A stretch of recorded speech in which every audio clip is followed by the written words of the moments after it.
maridito. Ya son las 2. Está yendo a ver a mi toro murungo. ¿Qué has de hacer ver? Ya, mija, ya voy. Pasa mi escopeta, ya estoy raposa, a ver. Pasa, Mijito, toma. Corre rápido antes que se raposo de come huevo de mi ya, turito. mijo, ya, Corre, para pura ligero.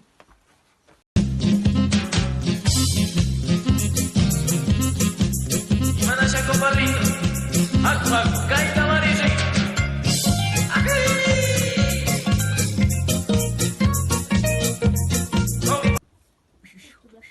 Rosa, vamos a pegarnos un palito. Rosa, mueve rápido, Rosita, mueve.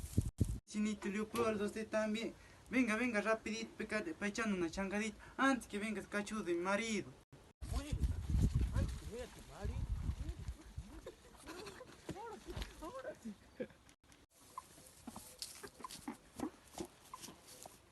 Ve, la vecina le está poniendo los cachos a mi compadre Bastón. Ahorita les voy a avisar.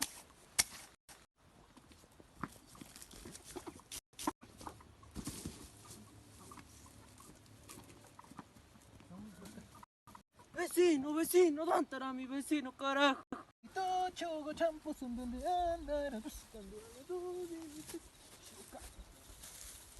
Compadre, Bartolo, quiero contarte algo. ¿Qué pasa, vecino? Pero cuenta, ¿qué pasa? Tu mujer, la Rosa, que está poniendo cachos ahí. ¿Dónde? En chacra ahí. ¿Dónde? Ahora sí, carajo, voy. ¿Dónde? Ay, voy a matar a este man. ¿Dónde estará, carajo? Ay, Ahora sí le va a matar este man. loco.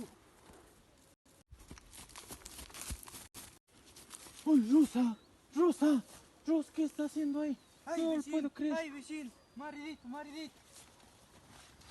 Sí, vecino, ¿qué estabas vecinito, haciendo no con cae. mujer? No, tú solo tocando la cucaracha, tu mujercita. Ay, no entiendo. Venga,